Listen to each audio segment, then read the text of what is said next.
Hello fighters, welcome to back on GF Fighters. This is Saurabh Tiwari and you at GF Fighters. दोस्तों, जैसा कि आप सभी के पेपर लगभग खत्म हो चुके हैं, एक लास्ट पेपर बचा है आर्ट का, जिसको हम हिंदी में चित्रकला कहते हैं। आज मैं आप सभी के लिए ऐसे 20 MCQ लेकर के आया हूँ पेपर का, जो कि प्रीवियस ईयर में काफ़ी बार आ चुके हैं। आज हम इस लेक्चर में चित्रकला के प्रथम पार्ट, है ना, यानी 2 प्रकार के होते हैं, चित्रकला का होता है और प्रावैधिक कला होता है। तो उसमें हम जो होता है प्रथम पार्ट का पूरा 20 MCQ और क्या-क्या बनाने के लिए कला में आता है उसको देखेंगे। अगले लेक्चर में हम पूरा प्रावैधिक का विकल्प और उसमें क्या-क्या चीज़ें हैं उसके बारे में बताएंगे। चलिए बिना देरी किए हुए हम स्टार्ट करते हैं लेक्चर में। जल्दी से जल्दी वीडियो को शेयर कर दीजिए, सब्सक्राइब करिए और एक लाइक करना ना भूलें। तो चित्रकला में 70 का पूर्णांक होता है, 3 घंटा 15 मिनट दिए जाते हैं। ठीक, इसमें दिया गया है, चलिए निर्देशांक पढ़ के हम आपको पूरा स्पष्ट समझा दें कि मुख्य पृष्ठ पर तथा इसे रखे प्रत्येक उत्तर पत्रक के दाहिने कोने पर अपना अनुक्रमांक अंकों शब्दों में साफ साफ लिखिए। ठीक, तथा केंद्र व्यवस्थापक का हस्ताक्षर युक्त मोहर प्रत्येक प्रश्न पत्र में लगाएं और उन पर कक्ष निरीक्षक से भी हस्ताक्षर करवाएं। प्रश्न पत्र का, खा और गा 3 खंडों में विभक्त है। 3 खंड में आपका पेपर डिवाइड रहेगा। तीनों खंडों को हल करना अनिवार्य है। अब देखिए हर एक खंड में क्या क्या है। खंड का में क्या है? खंड का में आलेखन कला तथा प्रावैधिक कला के प्रत्येक 20 बहुविकल्पीय प्रश्न हैं। खंड आ में आलेखन के और प्रावैधिक दोनों के कितने 20-20 MCQ होंगे। तो हम जो आपको बताएंगे आज इस लेक्चर में केवल आलेखन के बारे में ही बताएंगे। आलेखन का 20 विकल्प और उसके वर्णात्मक जो आते हैं बनाने वाले वो, जिनमें से किसी एक के 20 बहुविकल्पीय प्रश्नों के उत्तर OMR उत्तर पत्रक पर अंकित करने हैं। OMR उत्तर पत्रक पर उत्तर अंकित किए जाने के पश्चात उसे काटे नहीं तथा इरेजर, व्हाइटनर आदि का प्रयोग ना करें। ये सब तो आपको बता ही दिया। अगला बात है खंड खा में, खा के प्राकृतिक दृश्य चित्रण अथवा आलेखन अथवा प्रावैधिक कला में से केवल एक का चित्रण करना है। ठीक, ये हो गया। खंड गा में से स्मृति चित्रण के प्रश्न को दिए गए हैं। तो 3 खंडों में है, आपको तीनों खंड करना अनिवार्य है। तो चलिए एक एक खंड को देखते हैं और क्या क्या करना है ये बताएंगे। प्रत्येक बहुविकल्पीय प्रश्न आलेखन का हम देखेंगे। प्रत्येक बहुविकल्पीय प्रश्न के 4 विकल्प हैं। इनमें से सही उत्तर चुनिए और सही क्रम में अपने OMR उत्तर पत्रक पर अंकित करें। ठीक, 20 बहुविकल्पीय दिया गया है। अब चलते हैं, ये आलेखन का है भी। इंद्रधनुष में कितने रंग होते हैं? पहला विकल्प है इंद्रधनुष में कितने रंग होते हैं? 4 रंग, 5, 7, 8 या 6। कितने होते हैं? विकल्प पहला 4, विकल्प दूसरा बी नंबर 5, सी 7, डी 6। तो इंद्रधनुष में 7 रंग होते हैं, इसलिए पहला का option number C is right.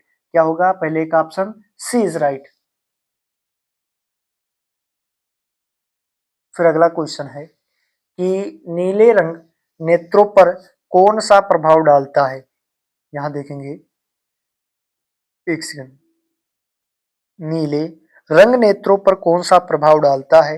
ठंडा, सामान्य, गर्म, इनमें से कोई नहीं। तो नीले रंग नेत्रों पर कौन सा प्रभाव डालता है? ऑप्शन पहला ठंडा, ऑप्शन दूसरा सामान्य, ऑप्शन तीसरा गर्म, चौथा इनमें से कोई नहीं। तो दूसरे का option number A is right, अर्थात नीले नेत्रों पर कौन सा प्रभाव डालता है? ठंडा प्रभाव डालता है। Option number A is right. निम्न में से कौन सा प्राथमिक रंग है? हरा, लाल, नारंगी, बैंगनी। तो निम्न में से कौन सा प्राथमिक रंग है? तो तीसरा का जो ऑप्शन होगा वो बी इज राइट होगा, लाल होगा। बी इज राइट, तीसरे का option number B is right. Which of the following is primary colour? Sorry, Hindi वाला देखें। किस नंबर की पेंसिल से खींची गई रेखा गहरी होती है? Option A H B, option B H, option C 2B, option D 2H। तो किस नंबर की पेंसिल से खींची गई रेखा गहरी होती है? चौथे का जो ऑप्शन होगा, चौथे का ऑप्शन नंबर सी 2B, क्या होगा? 2B होगा। फिर देखिए अगला क्वेश्चन, पांचवा नंबर, लाल नीला रंग मिलाने से कौन सा रंग बनता है? नारंगी, बैगनी, भूरा, हरा। तो पांचवे का जो ऑप्शन होगा, पांचवे का जो ऑप्शन है वो क्या होगा? पांचवे का जो ऑप्शन होगा नारंगी, बैगनी, भूरा, हरा। तो पांचवे का ऑप्शन बी होगा, लाल नीला रंग मिलाने से बैगनी रंग बनता है। कौन बनता है? बैगनी। इसलिए पांचवा का option number B is right. फिर देखिए छठवां प्रश्न जो है, ऑस्टवाल्ड कलर चार्ट में कितने रंग होते हैं? ऑस्टवाल्ड कलर चार्ट में कितने रंग होते हैं? Option A 8, option B 9, option C 7, option D 5। तो छठवें का जो ऑप्शन है वो ए इज राइट होगा, 8। ए इज राइट, 8। फिर देखिए प्रश्न नंबर 7, समांतर रेखा किसे कहते हैं? दो सीधी रेखाएं आपस में ना मिलें, दो सीधी रेखाएं आपस में मिल जाएं, टेढ़ी मेढ़ी रेखाएं, सीधी रेखाएं। तो सातवां का जो ऑप्शन होगा वो कौन सा सही होगा? ए नंबर, दो सीधी रेखाएं आपस में ना मिले, ये सही होगा। सातवां का option number A is right. Option आठवां, सॉरी क्वेश्चन आठवां, सबसे महीन ब्रश निम्न में से कौन सा है? 6 नंबर, 1 नंबर, 4 नंबर, 2 नंबर। तो आठवें का ऑप्शन जो होगा वो बी ऑप्शन इस सही है। क्या है? 1 नंबर। सबसे महीन ब्रश कौन सा होता है? 1 नंबर का। चलिए अगले पृष्ठ पर चलते हैं। किन दो रंगों के मिश्रण से हरा रंग बनता है? किन दो रंगों के मिश्रण से हरा रंग बनता है? लाल तथा पीला, पीला तथा नीला, लाल तथा नीला, नीला तथा बैगनी, है ना? तो नौवां का ऑप्शन नंबर क्या होगा? बी इज राइट होगा। पीला तथा नीला मिला करके हरा रंग बनता है। इस प्रकार के विकल्प आपके बोर्ड एग्जाम में पूछे जाते हैं, है ना? फिर देखिए रेखा किसे कहते हैं? 10वां नंबर, रेखा किसे कहते हैं? 3 बिंदुओं के बीच की दूरी, 2 बिंदुओं के बीच की दूरी, 4 बिंदुओं के बीच की दूरी, इनमें से कोई नहीं। तो 10 का option number B is right, 2 बिंदुओं के बीच की दूरी। 10 का ऑप्शन बी इज राइट, 2 बिंदुओं के बीच की दूरी को रेखा कहते हैं। फिर देखिए 11 नंबर, तटस्थ रंग कौन सा है? ए काला तथा सफेद, बी लाल तथा पीला, सी हरा तथा नीला, डी नारंगी तथा बैगनी। तो 11 का option number A is right, काला तथा सफेद को मिला करके तटस्थ रंग बनता है ना? तो 11 का option number A is right. 12 देखिए, बिना ब्रश की सहायता से कौन सा रंग लगाया जाता है? जल जल रंग, तेल रंग, पेस्टल रंग, इनमें से कोई नहीं। तो 12 का जो ऑप्शन है वो सी होगा, बिना ब्रश की सहायता से कौन सा रंग लगाया जाता है? पेस्टल रंग लगाया जाता है। 12 का option number C is right. फिर देखिए अगला क्वेश्चन है 13 नंबर, निम्न में से सबसे अधिक मोटा ब्रश कौन सा है? 6 नंबर, 1 नंबर, 2 नंबर, 4 नंबर। तो 13 का जो ऑप्शन होगा, 13 का option number A is right, 6 number. 13 का ऑप्शन ए 6 नंबर, है ना? 14 नंबर, सूर्योदय के समय क्षितिज की रंग लगता है बैगनी, पीला, नारंगी, लाल। देखिए एक बार फिर से देखिए, सूर्योदय के समय क्षितिज का रंग लगता है बैगनी, पीला, नारंगी, लाल। तो 14 का जो ऑप्शन होगा वो डी होगा, लाल। क्या होगा? Option number D is right.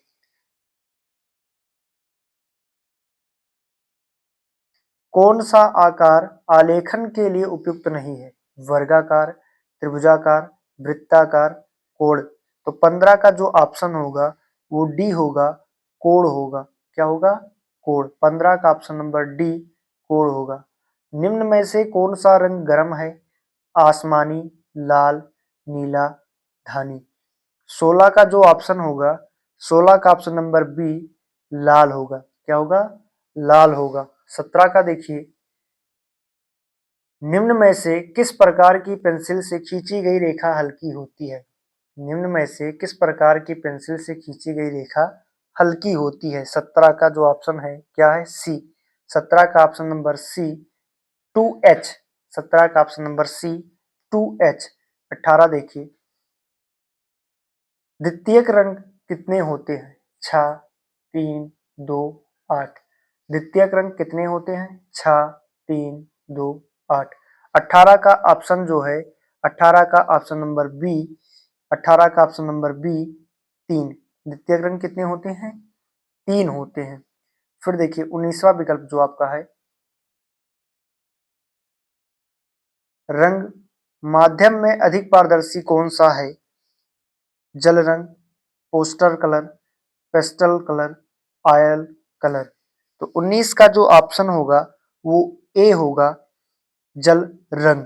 फिर देखिए 20वां विकल्प जो है, काले रंग का विरोधी रंग कौन सा है? काले रंग का विरोधी रंग कौन सा है?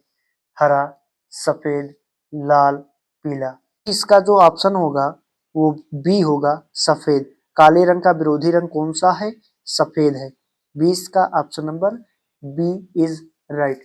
अब चलते हैं अगले खंड पर। तो जिन लोगों ने जीए पैटर्स को सब्सक्राइब नहीं किया है, सब्सक्राइब कर ले, बेल आइकन प्रेस कर ले और जल्दी से जल्दी जितना हो सके ये वीडियो शेयर करें। तो चलते हैं अगले खंड पर, उसके हल को देखते हैं।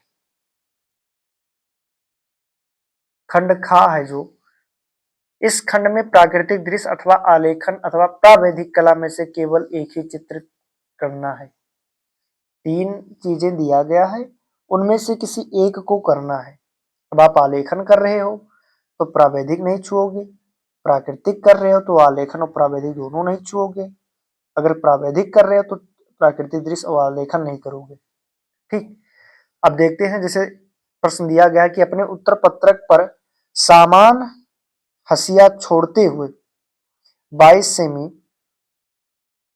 गुणे 18 सेमी के आयताकार प्रातःकालीन ग्रामीण दृश्य चित्रण कीजिए, जिसमें छोटे बड़े पेड़, आकाश में उड़ते पक्षी और उत्साह उषाकालीन सूर्योदय दर्शाइए।